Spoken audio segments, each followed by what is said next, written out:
So hello and welcome. Happy Friday. Today is Friday, December the 27th. This is the last Friday of 2024.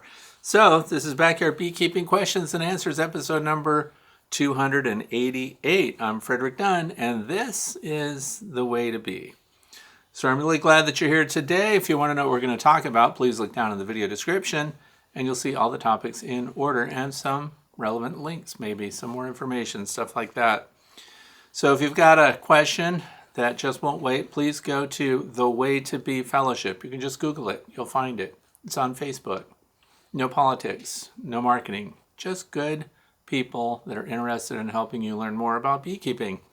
So post your questions there. If you want to know how to submit your own topic for future consideration in one of these Q&As, please go to my main website, which is thewaytobe.org, and click on the page marked The Way to Be. There's a form, you can fill it out, and you might end up just like these people right here. How did you like the opening sequences today?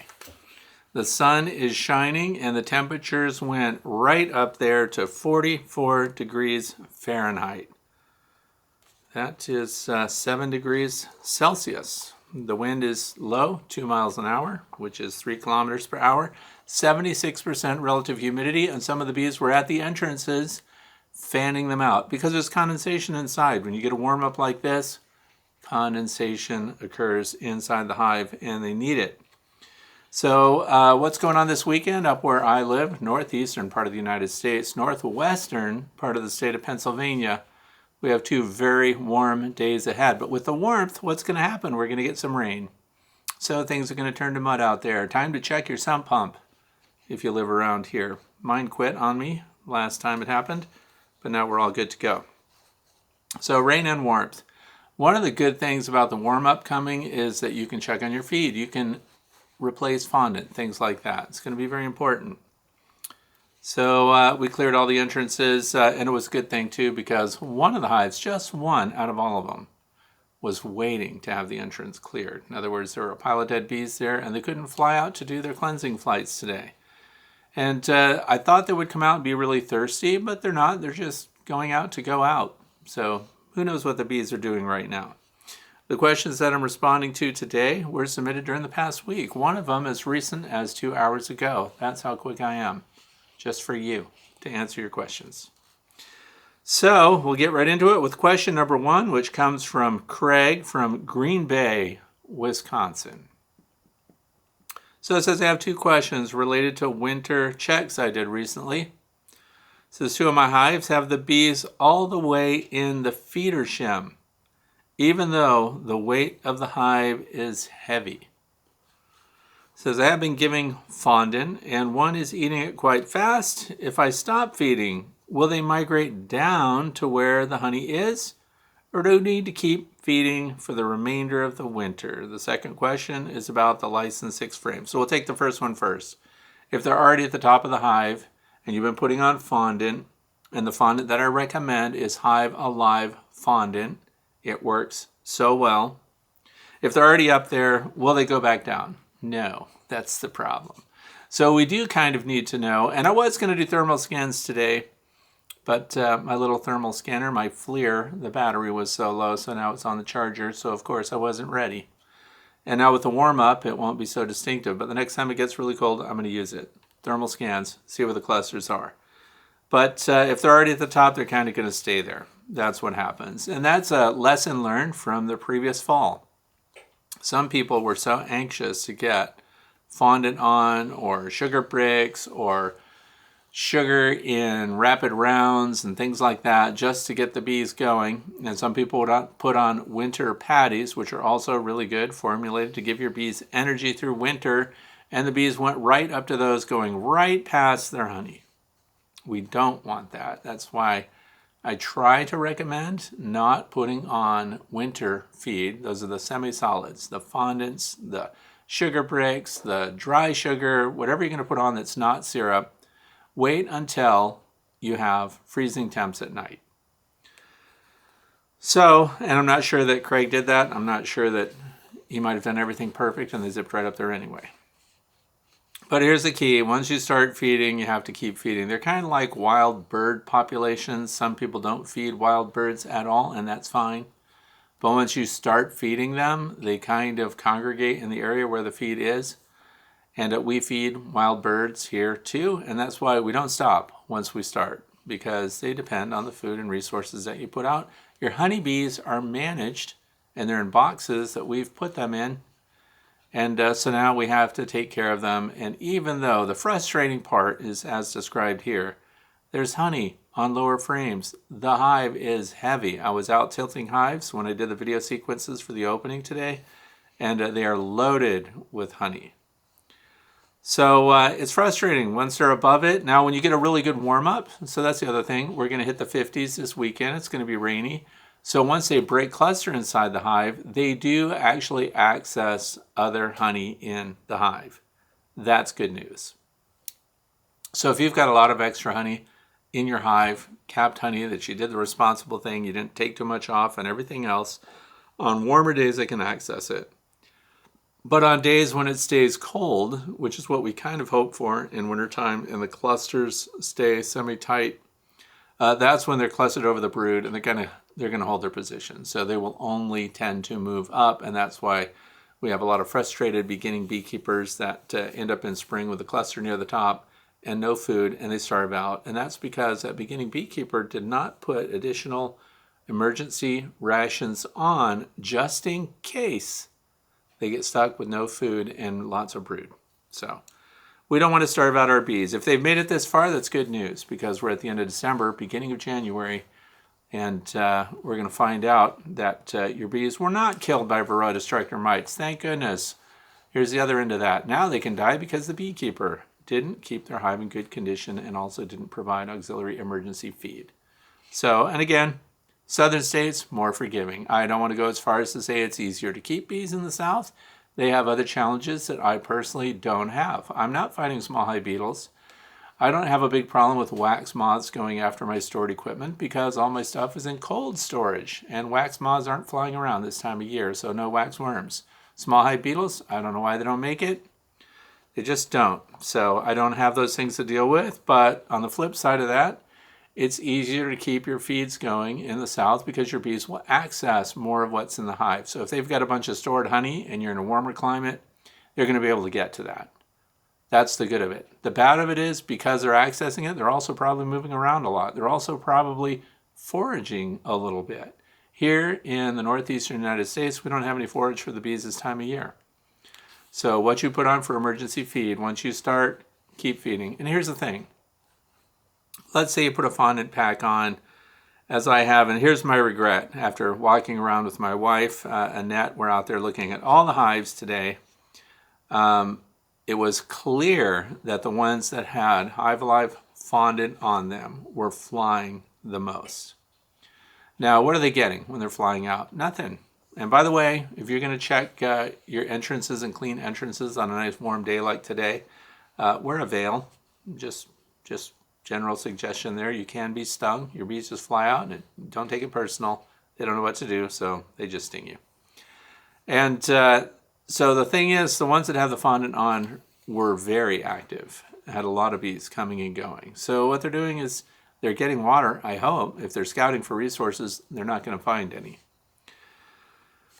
So that's pretty much it. Do I keep feeding? Yes, keep feeding. And if you have not purchased fondant, dry sugar is your next best backup. You can put newspaper print down on top and just pour your sugar in there. If you've got rapid round feeders on the top, if you've listened to me for the past several years and you have some kind of feeder shim on top, then there's a reservoir there, and that's where you'll put your dry sugar. And the dry sugar will automatically have moisture dripping into it, and your bees will need that moisture to metabolize that.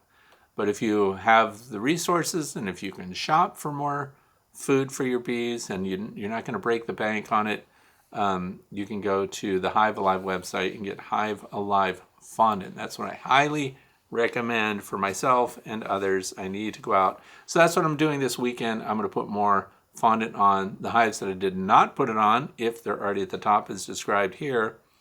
And for those that do have it on, I'm just going to check to see how far they've gone. And we'll make a video to show you what the bees are doing. Of course, there's the promise of rain too. Isn't that the best ever? So the next part of this question is from Craig. I have 3 Apimaye 6-frame nucleus hives. They're all 666 configurations, 6 deeps over 6 deeps over 6 deeps. It seems that the die-off each week is more than any of my other hives. I did not add any extra insulation on top. Not sure how I would do that.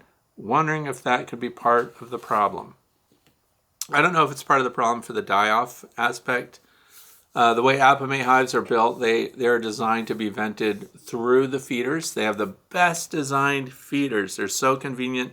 You unclip a couple of clips, you pull off the top, and you have access to the feeder without letting your bees out. So that is really good. And I spoke with them about that because the vents, if you've had these hives through the year, all year long, they propolize them up themselves. So the bees will seal those holes and they shut down that upper venting. If you want to know what we're going to talk about or what we're referencing as far as this configuration goes, they've started calling it the condensing hive.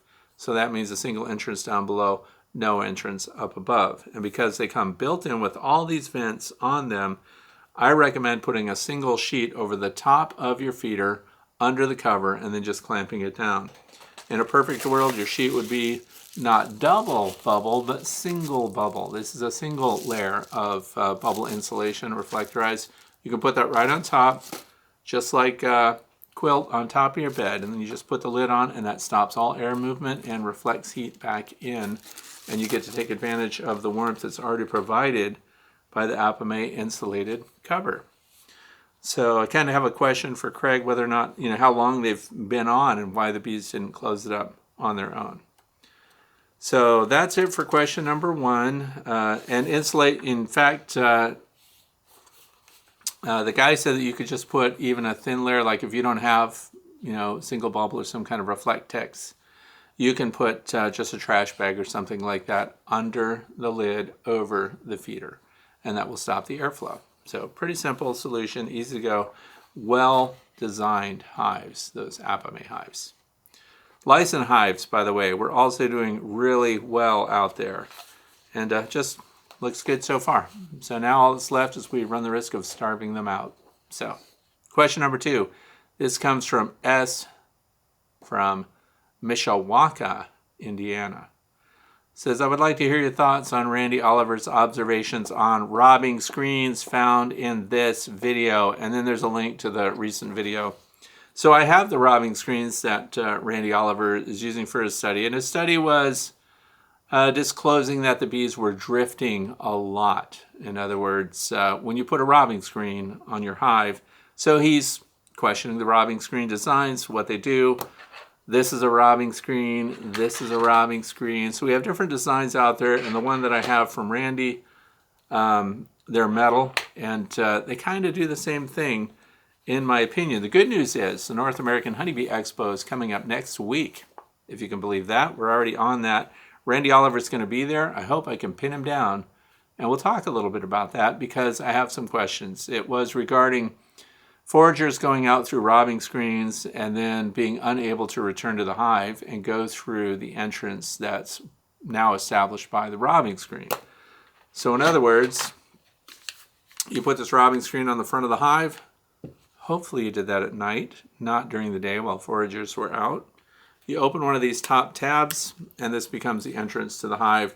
Robbers unfamiliar come through, they jam up here, they don't find their way back in.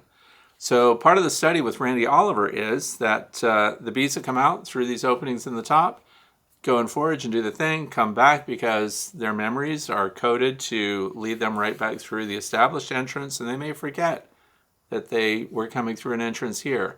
So then what they do is they drift to another hive that has an easy accessible entrance, and then you've got forager drift, forager loss from the hive that had the robbing screen. So I have my own take on it. That's why I want to talk to Randy about it if he's got the time. He'll be very busy, as will many of the presenters at the North American Honeybee Expo down in Louisville, Kentucky. Because my question is, there's so much drift already going on. In other words, even without the robbing screens on, these foragers are randomly, frequently going to other hives and not returning to the original hive at all. They just kind of drift around.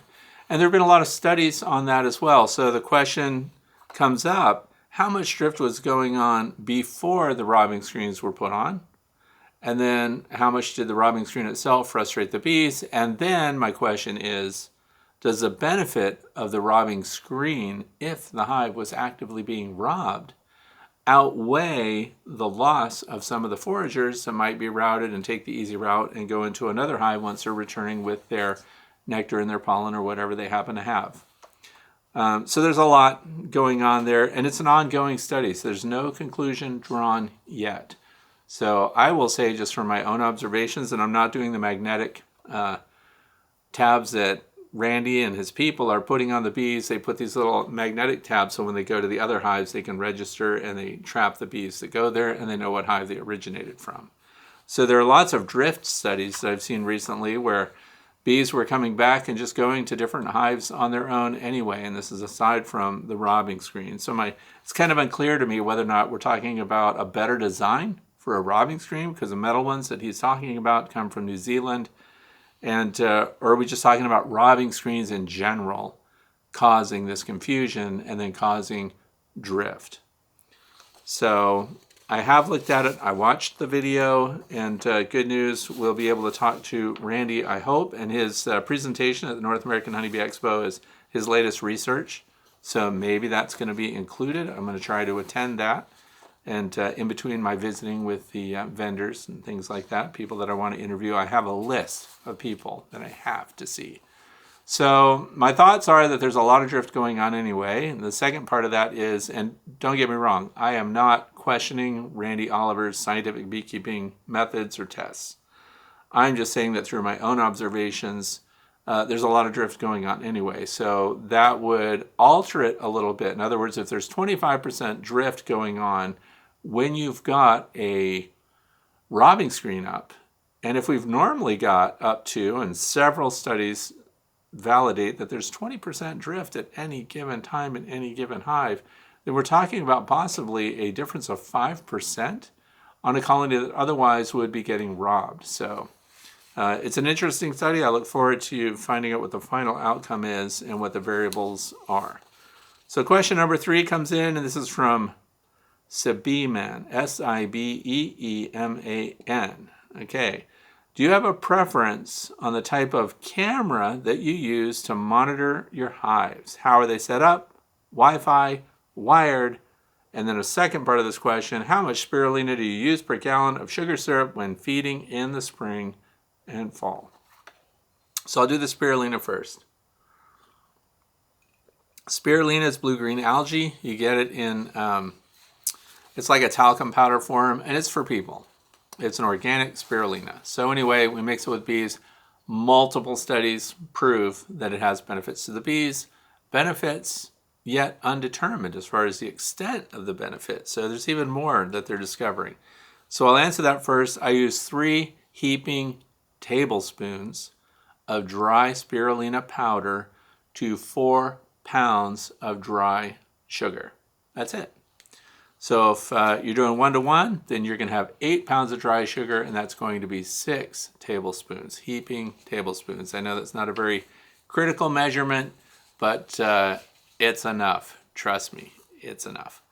So that's what I use per gallon of syrup, and I'm glad that that question is mentioned because I'm recommending that you pre-mix a bunch of that.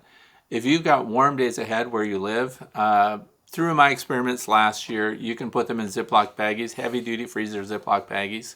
If you end up with bees foraging out, because you've already got fondant, you've already got some emergency feed on your hive, I like to provide a resource for those that might be foraging on these odd warm days. I'd much rather they find something that way and then bring it back. We don't have honey supers on. I'm not worried about having green honey, which you will have if you put out sugar syrup with spirulina in it. It looks almost black. It's a dark viridian green. And so when the bees go and get it, you're going to know where they've put it in the hive if they store it at all. But this time of year, if they're flying out and they get to these Ziploc baggies that you put out, one of the reasons I like those is you can make a very heavy syrup. I'm going to recommend 2-to-1. When you have that, it is the consistency of honey. And so it's really dense. We don't want bees flying onto this stuff and getting stuck. If you put it out in open feed situations, they do get stuck. They push each other into it, and they flip on their back once, they die. If you put it out there in a Ziploc baggie with nothing but pinholes in it, there's an advantage. First of all, you're going to keep it inside nice and warm until you actively see bees flying and foraging. Then when they do, you'll put it out at a predictable, consistent location for the bees. The scouts that learn that that resource is there are going to find it over and over, and when that spirulina heavy syrup is missing or whatever you decided to put out for them, you'll see scouts go out and scour the area looking for it, and then that reminds you, oh, I need to put that out while it's warm now. And it gives them something, and the reason I say 2-to-1, we want them to get maximum resource, maximum payout for the energy that they expend to find that. And this is well away from your hives, not on your hives. It's a liquid. So the type of camera that I use, Arlo Pro 4s. They are wireless cameras. They work through a Wi-Fi base, and they have rechargeable batteries. Very easy to use. The range is about 300 feet from where I am. And I can check them wherever I happen to be because they go through your Wi-Fi, so they're registered on your system. That means you check your phone. I can be at the North American Honeybee Expo, and I can look to see what my bees are doing. So, and that's just a curiosity thing. We want to know what our bees are doing. What are you going to do about it? Nothing. That Arlo system, and I have the prescription base, so that means that I can have as many cameras as I want. We were just talking this morning, we worried a little bit about our sump pump because it's plugged into a ground fault circuit interrupt outlet, which is required by the National Electrical Code, which is very annoying. But that outlet can trip, and then your sump pump turns off while you're away. That's what happened. The ground fault circuit interrupt switch tripped, and my pump was not running. And wouldn't you know it, the basement flooded. That was fun because when I went down there, all I had to do was push and reset the GFCI, and it fired up again and has consistently worked ever since. So the reason I bring it up now is I'm talking about these cameras, Arlo Pro 4s. They're inexpensive because they've come out with the new Arlo Pro 5. There are a lot of variations, but I use them without wiring them. You have that option. They also have solar panels you can get with them. So the ones that monitor my pond, for example, have solar panels. I never want those units to have their batteries run down. You get an alert when your batteries are low on those. And so there are sirens. You can talk to people through that camera if you want to. You also can have an emergency alert. So if you get a notification, there's activity at one of your entrances, somebody's trying to wiggle the door, or they're just standing there looking weird, whatever you want to do, you have a panic button that you program, that you punch in, that is an alarm. You can also have them turn on spotlights. So mine are set for passive observations at night. So in other words, they have the infrared, the glow lights that animals don't detect. And that's how I get the end of videos that I show most often.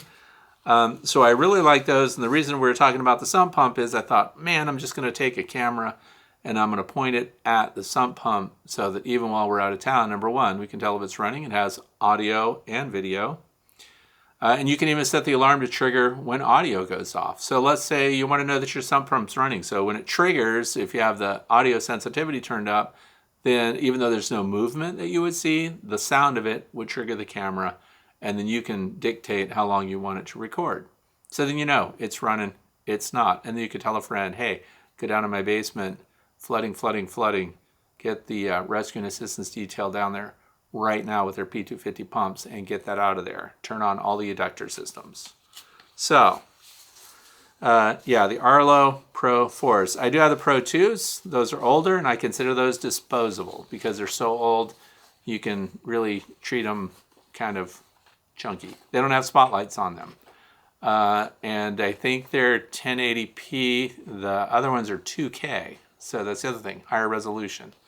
So you can stick those inside bird boxes and things like that. Put them in a hollow log and see what's occupying that. See what kind of critters are running around inside your barn. And so the cameras, you take them and put them anywhere. They're magnetic. They'll stick to metal plates, angle iron, anything you want. I think I've covered the ground. I've done reviews on how they focus, the focal distance, and they get pretty darn close. Blink cameras would focus closer, but I don't like blinks because they don't have rechargeable batteries. You have to use AA batteries in them. There's no way to tell if your battery's running low. The Arlo cameras, you go in the app, it tells you the battery status, everything else. So that's it. Good stuff. I will put a link down in the video description. They're on sale right now, and I think you can get them anywhere. They even sell refurbished ones if you want dirt cheap ones to try them out. Question number 4, Jason Seward, 8506. That's a YouTube channel name. I was wondering, we are partway through winter now, and I currently have an entrance reducer in, and it's bringing my entrance down to 3/8 inch, approximately 2 inches. Am I able to remove my reducer now so that the entrance doesn't get clogged with dead bees? Or are mice still out and about? Do they hibernate or do they forage year-round? I'm quite curious. Thank you so much for the videos. Okay, first of all, I can talk to you about the deer mice. Deer mice and house mice, they do not hibernate here in the state of Pennsylvania. They are active, full-on. I have videos of them talking about the Arlo cameras. I have videos of these mice every single night, so I know where they're going. And a barn cat recently went through the apiary and was hunting things, but it seemed pretty casual. So not a very hungry barn cat. I don't think the chances are high that's going to catch these mice, because if you've seen deer mice skitter across the snow, they are moving like lightning. And if it weren't for their little glowy eyes, you almost wouldn't see them. But yeah, they don't hibernate, so they're around. Here's the thing. I'm going to put more of these back out. My ideal opening is 3/8 of an inch high, 2 to 3 inches wide. So that accommodates the clean out and keeps mice out.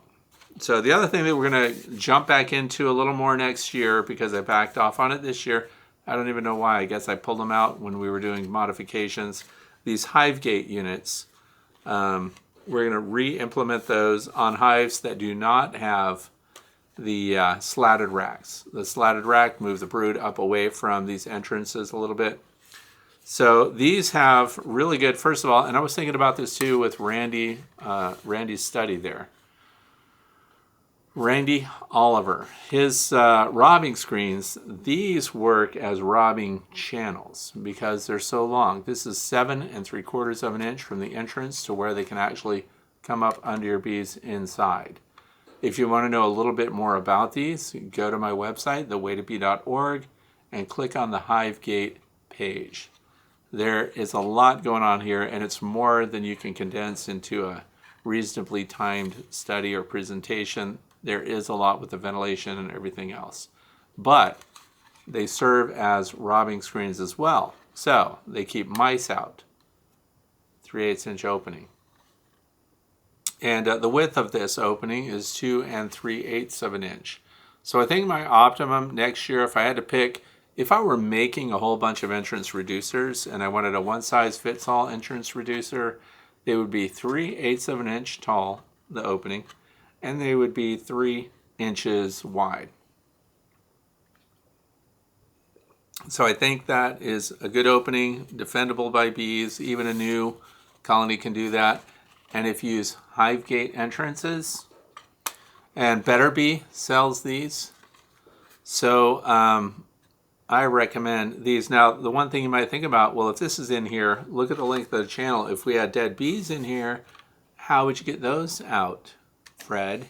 Well, the Bee Smart Designs little hook thing here would go in at the side, and it hooks into this post, and you could pull the whole feeder out, shake it out, feeder the entrance, shake out any dead bees that are in there, and then push it right back in. And then the thing is, when this is in the entrance, it can pivot a little bit left or right. So if your cluster moves a little bit to the east, which it often does here where I am, south-facing entrances, clusters kind of migrate to the eastern side because that's the sunrise side. You can move the entrance on a pivot over towards that side too, so it comes up directly underneath your cluster. So they work really well, fantastic as robbing guards. And so we're going to put these back into business, back into operation next year. So don't remove your reducers and open your entrances all the way yet, because they're still out there. And as the colonies weaken, now here's the thing. What are your bees doing?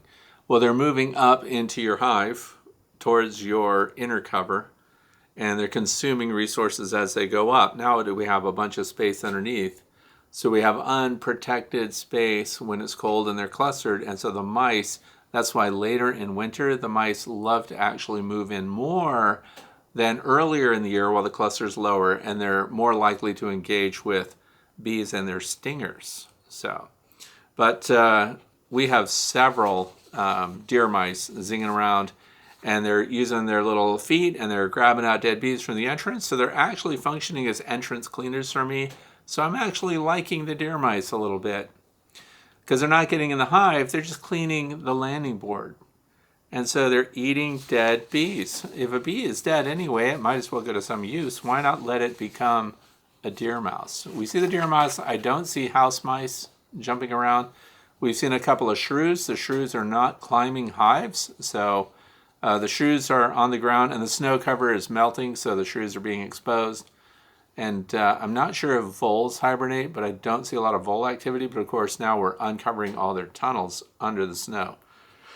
So it's real interesting, but no, it's not the time of year to open your entrances up all the way. In fact, I'd like to recommend that you take half of your hives, and for 2025, don't open up all of them.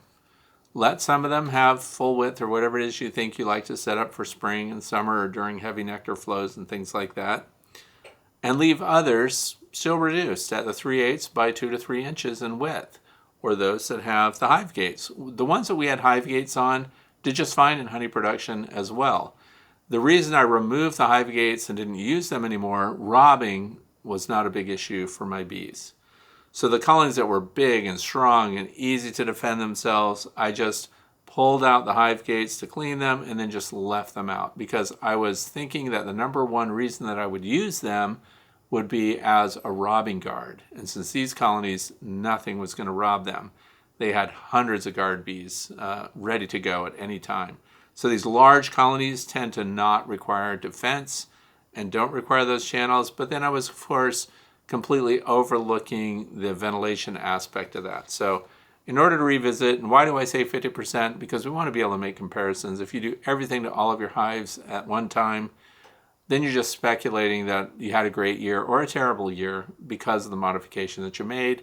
So please modify only a percentage and keep really good records. This is how I know I'm frustrated right now, because I wish I had put Hive Alive fondant on all of my hives again. I didn't listen to myself, and it is obvious which ones have it already. And here we are, not even at the end of December yet. So question number 5, moving on. This comes from Nick. It says, I'm a new beekeeper that used your Long Lang plans to put together 2 hives. So just to clear up what we're talking about, Long Langstroth hives, I give you the plans for free. They're on my website, thewaytobee.org. And they're hives and prints, and Ross Millard designs those for me. In other words, I sketch them up, I do technical illustration, and Ross actually takes them into a drafting program and makes legitimate looking prints out of it. And there's even parts lists and everything else. So that's where this comes from. Now, we're talking about the Long Langstroth hives. In those prints, you have 2 options. There's an alternate shim, poltergeist activity. There's an alternate shim that you can put underneath, which is a 2x4, which bumps up the 2x12 that houses your Long Deep Langstroth frames. So why the open space underneath? And the reason it's optional is because your bees will create deeper frames if they want them. So you have a standard Langstroth frame, standard deep, and then we have this additional space underneath. Now, some of those, they don't draw out at all, they just leave the space open. This is of interest to me whenever I see a cavity that's occupied by bees on their own that is not managed by people. Often you see, first of all, that they're attached to the top and they'll be attached to a back wall, and they run these long fins of beeswax down, loaves, wafers, whatever you want to call them. And then, but there'll often be even a foot of space at the bottom of the channel that they're occupying. So sometimes they don't draw it all the way to the very bottom. So depending on the configuration. So if it's a horizontal hive, like you might find in floor joists, for example, feral colonies that move into those, they tend to run the comb all the way down, but they don't connect it to the bottom. And so they leave a variable space under there. So that's what we're imitating with the Long Langstroth hive that has that 2x4 shim at the bottom and a solid bottom board.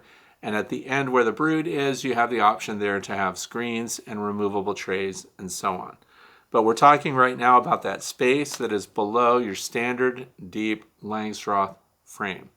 So when the bees do build comb under there, and now they have the option to do it because there's additional space down there.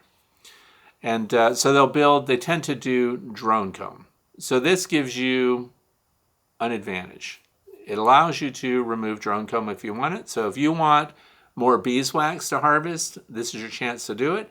If you want to leave it there and just let the bees manage extra comb, what did you just get?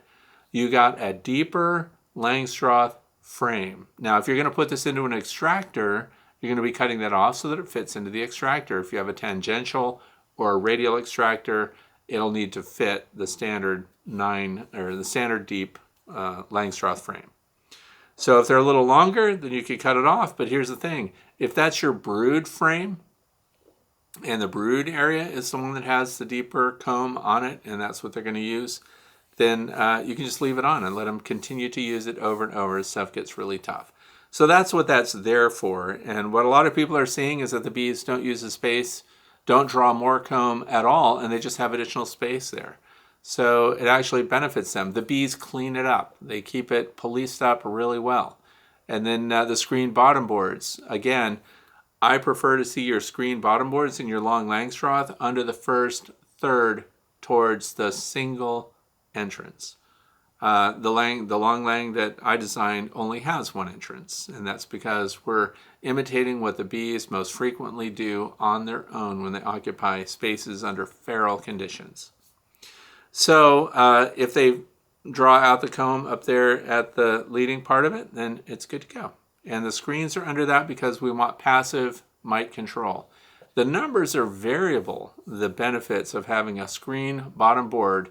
So in whatever hive configuration you're thinking about this year, and again, I can't wait to go to the expo. I'm going to be talking to I have some targeted bee equipment producers that I want to talk specifically about bottom boards screens, enclosed bottom boards, removable trays, things like that. So I'm very interested in seeing who I can influence to make the perfect bottom board the way I have it in my head. So we want the first third because that's where all your brood is. And where most of the brood is where we want to target passive integrated pest management. So you hear people frequently say, IPM, we have IPM, that's an IPM method, integrated pest management. So if you have hardware screen, number 8 hardware screen is pretty standard. The bees can groom off the varroa destructor mites. They go into what I call lunchroom trays. We want these trays and things that are being used in the hive to be as versatile as possible. So we don't want any unique things that will cost you an arm and a leg to have, or cost you a mint to build. And that's why the entire thing is built out of 2x12, 2x stock. And then over the years, we've insulated the top. What did I insulate with? So there's the back of the frames. There's a 3/8 inch gap. There are cover boards. The cover boards are 1 inch thick. And then on top of the cover boards, we put Reflectex or double bubble, and we do several layers of it. And I got a lot of improvement out of the hive configuration by allowing that double bubble to go out over the entire bottom box. In other words, now it becomes a gasket. So when you bring down the top on that, it closes up, and that double bubble or Reflectex, whatever you want to use, becomes the gasket material, and it takes up any little gaps and variation when the wood comes to surface on the other wood below. And then we have a great contained environment that does not have any condensation over the top of your bees. So I know that's more that was being asked, but that's the reason for the big space. Optional, highly recommend. What's the cost of a couple of 2x4s if you're building this thing yourself? You might be wondering why we don't have Long Langstroth hives everywhere and why they're not just shipped all over the place. Because they're super heavy. These things are potentially massive. I see a lot of variations of it. So if you want to see what other people have done based on my prints and drawings, and you want to see what kind of hives they've built from that, go to that page on thewaytobee.org and look at the photos, because I post the photos that are given to me by viewers like you who have built based on my plans. And I encourage people. This isn't like do it my way or you don't know anything about beekeeping. No, this is a foundation. This is a beginning. This works for me, but maybe where you live, you'll want to do some variations. And here's the beauty of a static hive like a Long Langstroth. Once you set it up, once you know where it's going to be, you can build it in place. You don't have to ship it anywhere. You don't have to carry it around.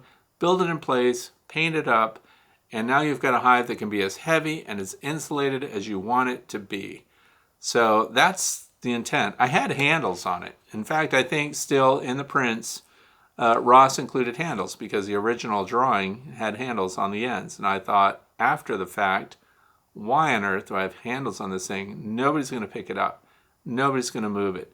It's weather tested. So if you build it as per these prints, this thing is so heavy on its own, even before the bees put honey in it, which is only going to add to the mass and the weight. It's withstood 64 mile an hour plus winds, storm conditions in wintertime, and didn't budge. And guess what? It's not strapped down.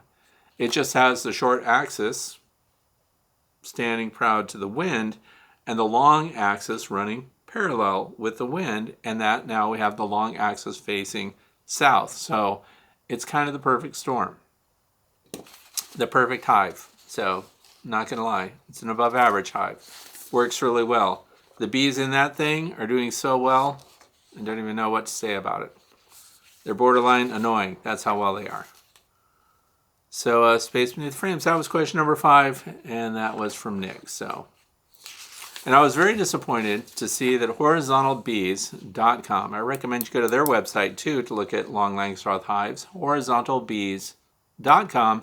They're not listed among the vendors for the North American Honeybee Expo. I was really looking forward to talking to them about their latest and greatest hive configurations, but there are plenty of other people that will be there that we can still talk to. So sorry, they're not going to be there. We are in the fluff section now officially. So, winter time. We're getting into the first week of January. You'll hear frequently, and it's probably true, most of the hives that are heavily loaded with varroa destructor mites and the diseases that they vector, you'll find them dead by now. So what we're dealing with now, if you've got them this far through winter, is going to be under the control of the beekeeper. And what I mean by that is the bees are either going to starve or suffer from exposure or badly built equipment and things like that. So now it's up to you. So it might seem insensitive. Sometimes a beekeeper will come up to me and say, yeah, my bees died. This is what they look like. And they'll be describing it to me in February. And I'll say, the good news is all your bees are dead 100% because of you. Now, the reason that's good news is because we know what the problem was. We know that your bees starved. They ended up in a tiny cluster. You had lots of dead bees at the bottom. All of their abdomens were contracted, so they were starving out. And then their heads are all in the cells and in that tiny little cluster at the end. And then people will say things like, well, I think they died because they got wet and they had mold on them. They died because they had mold on them. Okay, first of all, they died and then dampness occurred because you've got this mass there, and during these cold nights and warming days, dead bees, they can't do anything about it, so condensation forms on them, mold forms on them, and even you'll get microcilia, you'll get bacteria that grows and starts to consume them. They are just like a single dead animal, even though they're composed of multiple dead animals. So if you had only provided them with extra food, what food do you think I'm going to recommend? People don't like it when I recommend that you buy stuff. So I'm going to say, go and get some Hive Alive fondant packs and use a discount code called FRED10, F-R-E-D 10, and you get 10% off from Hive Alive. I'm telling you, it works. I won't be facing any dead bees that are my own fault. If you've got we talked about the Apimaye hives.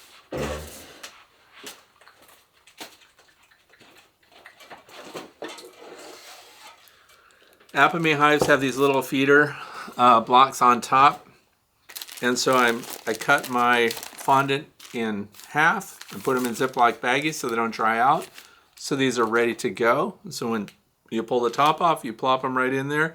The bees come right up through the candy setting on those. Of course, I'm pretending that you know if you've got Apimaye hives, but put them in Ziploc baggies, keep them from drying out.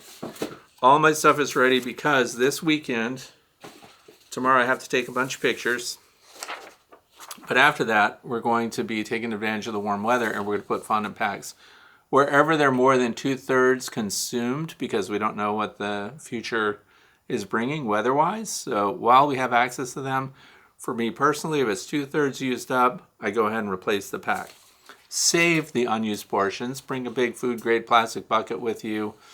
Save those up, because in spring you can mix those into a sugar syrup. So there's that. I thought they would be foraging for a lot of water today. They weren't. They're just flying out. So eliminating and flying back, that's the good news. So if you've got covers or problems, if you're looking at your hives right now, you say, oh man, there's a gap in there. Oh geez, there's air coming through where it shouldn't be. Then I don't recommend that you try to replace or pull apart your equipment right now. You can make straps out of Reflectex and things like that. There is aluminized tape. These are used by HVAC people, heating, ventilating, and air conditioning. You can strap the hive, close that up. This does not take on moisture. All we're trying to do is provide a barrier so that air doesn't go blasting through there. We want your bees to have control of the climate of the cavity that they're occupying. And where are your bees located? As we mentioned already, if you started feeding them and they're at the top, you're going to continue to feed them, or you're going to face starved out bees in the spring, and it's going to be the person in the mirror. That is the reason that they're dead. Empty your trays. If you've got removable trays under screen bottom boards, we were out there doing that today too. Just pull the trays, dump them out, get them right back in there.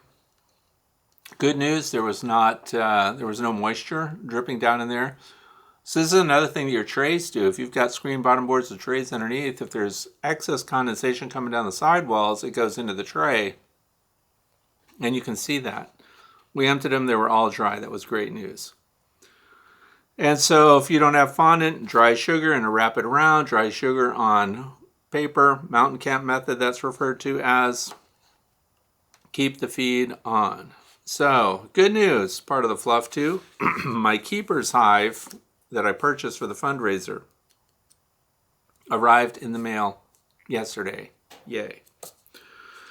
So I hope to see some of you at the North American Honeybee Expo. I want to thank you for watching today and for being here. And I hope that your bees are not going to starve out this winter. And I hope that if they do die, it's not your fault. Thanks for watching. Have a fantastic weekend.